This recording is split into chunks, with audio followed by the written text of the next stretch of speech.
Shalom sahabatku yang terkasih dan sehati dalam Yesus Kristus.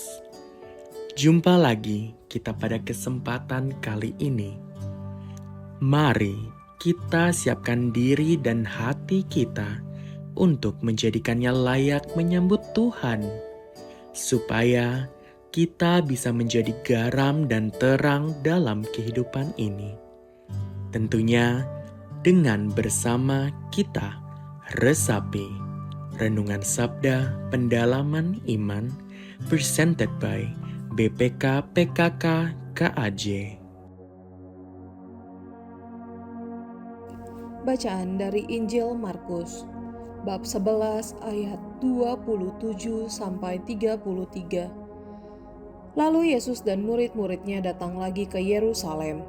Ketika Yesus berjalan di halaman Bait Allah, datanglah kepadanya imam-imam kepala, ahli-ahli Taurat dan tua-tua, dan bertanya kepadanya, "Dengan kuasa manakah engkau melakukan hal-hal itu? Siapakah yang memberikan kuasa itu kepadamu, sehingga engkau melakukan hal-hal itu?" Jawab Yesus kepada mereka, "Aku akan mengajukan satu pertanyaan kepadamu.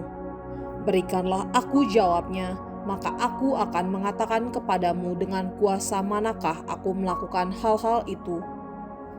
Baptisan Yohanes itu dari surga atau dari manusia? Berikanlah aku jawabnya." Mereka memperbincangkannya di antara mereka dan berkata, "Jikalau kita katakan dari surga, ia akan berkata, 'Kalau begitu, mengapa kamu tidak percaya kepadanya?' Tetapi masakan kita katakan dari manusia?" Mereka takut kepada orang banyak, karena semua orang menganggap bahwa Yohanes betul-betul seorang nabi. Lalu mereka menjawab Yesus, "Kami tidak tahu."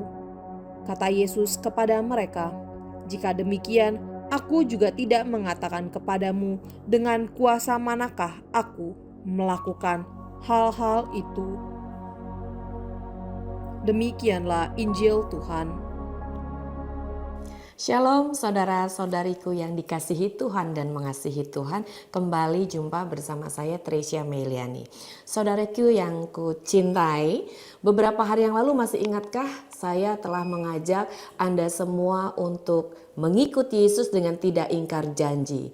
Karena Tuhan Yesus kita adalah Tuhan yang sangat bijaksana, yang sungguh menghargai keputusan kita untuk mengikuti Dia. Upah utamanya masih ingat ya, yaitu kehidupan kekal kelak kita bersama Bapa. Dan bonusnya 100 kali lipat di dunia ini atas apa yang telah kita tinggalkan untuk mengikuti Yesus. Nah saudariku yang terkasih, hari ini sangat menarik pula bacaan Injil kita di mana Yesus menjawab pertanyaan para imam-imam kepala ahli Taurat dan tua-tua dengan pertanyaan pula. Dan uniknya ternyata ini adalah salah satu metode tradisi Yahudi dalam membaca Alkitab, yaitu dengan memberikan pertanyaan dan dijawab pula dengan pertanyaan. Kenapa? Karena pertanyaan yang buruk akan mendapat jawaban atau memberikan jawaban yang buruk pula. Penjawab bisa terjebak dalam asumsi-asumsi yang salah jika premis-premis dasar tidak diketahui dan diperjelas lebih dahulu. Maksudnya adalah premis itu merupakan satu pernyataan mengenai apa yang dianggap benar sebagai landasan kesimpulan, dasar pemikiran, dan alasan. Tapi yang saya mau bahas bukan ini ya. Pertanyaan para ahli-ahli Taurat dan para imam kepala kepada Tuhan Yesus, yaitu adalah benar pertanyaan jebakan buat Tuhan Yesus. Tapi Tuhan Yesus sungguh mengetahui isi hati mereka, maka hebatnya Tuhan Yesus langsung menjawab pertanyaan mereka dengan pertanyaan pula yang menohok mereka. Nah, saudara-saudariku yang terkasih, seharusnya apa yang Tuhan Yesus lakukan saat membersihkan bait suci, bait Allah, itu harus dilakukan oleh mereka, oleh para imam-imam kepala, oleh ahli-ahli Taurat. Tetapi mereka tidak lakukan. Kenapa? Karena ada yang tersembunyi di semua kegiatan yang dilakukan di bait Allah tersebut. Mereka berusaha mencari celah atas jawaban Yesus. Karena mereka sungguh ingin menjerat Yesus. Kenapa? Karena mereka sudah mulai terganggu, mereka sudah mulai terusik dengan kehadiran Yesus. Atas apa yang selama ini aman-aman saja mereka lakukan secara berjemaah, secara bersama-sama. Mereka mengambil keuntungan untuk diri mereka sendiri dengan mengatasnamakan bait Allah. Dan menjadikan bait Allah sebagai tempat transaksi atas bisnis kotor mereka. Mereka telah berlaku tidak jujur, mereka markup harga tinggi-tinggi, mereka menetapkan kewajiban untuk tukar uang dengan kurs yang tinggi dengan mereka.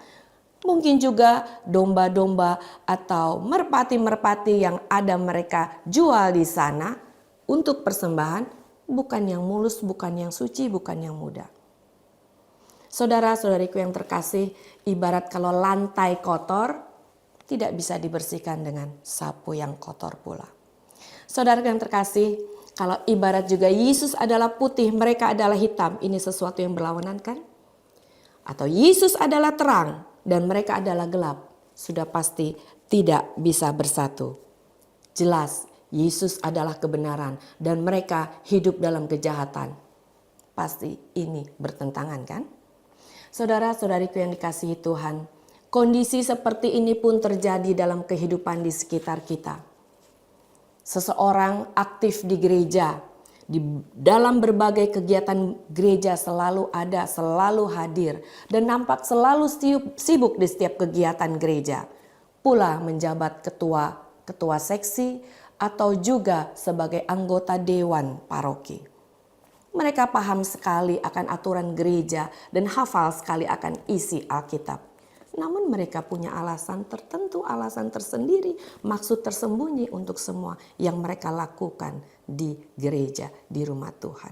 Mereka mencari keuntungan atas nama gereja. Kalau selesai kepanitiaan, sisa hasil event dimasukkan dengan biaya untuk makan-makan sendiri dan untuk hal-hal keperluan kepanitiaan sendiri. Alasannya mereka sudah capek jadi panitia. Halo, hitung-hitungan kepada Tuhan. Bagaimana dengan Tuhan Yesus yang telah mengorbankan nyawanya dan hidupnya untuk Anda? Dia mau terlibat juga untuk kegiatan-kegiatan yang hanya ada keuntungan, yang menguntungkan dirinya sendiri. Atau dia juga pilih-pilih teman, gengnya untuk dalam suatu kegiatan atau kepanitiaan. Hello, saudaraku, Yesus mati bagi seluruh umat manusia. Yesus tidak pilih-pilih. Saudara-saudariku semua, mari sadarlah. Ikutlah Yesus dengan tulus hati seperti Yesus tulus mengasihimu.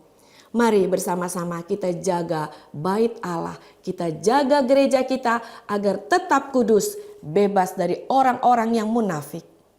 Namun mari saudara-saudariku yang terkasih, terlebih dahulu kita semua menjaga kekudusan hidup kita agar kita pun berkenan kepada Allah.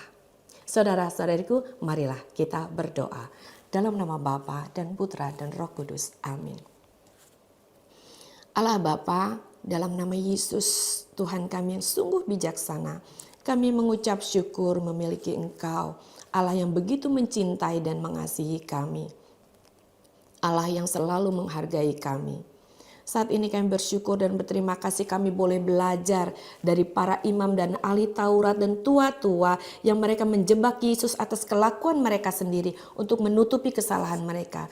Kami saat ini sadar Tuhan, untuk kami mau tulus hati, setulus-tulusnya untuk melayani umat dan gerejamu. Terimalah kami ya Tuhan, dan tuntunlah kami untuk tetap sesuai dengan jalan-Mu. Semua doa ini kami naikkan kepadamu di dalam nama Yesus, Tuhan kami yang hidup, kini dan sepanjang segala masa. Amin. Demi nama Bapa dan Putra dan Roh Kudus. Amin. Terima kasih, Tuhan memberkati kita semua.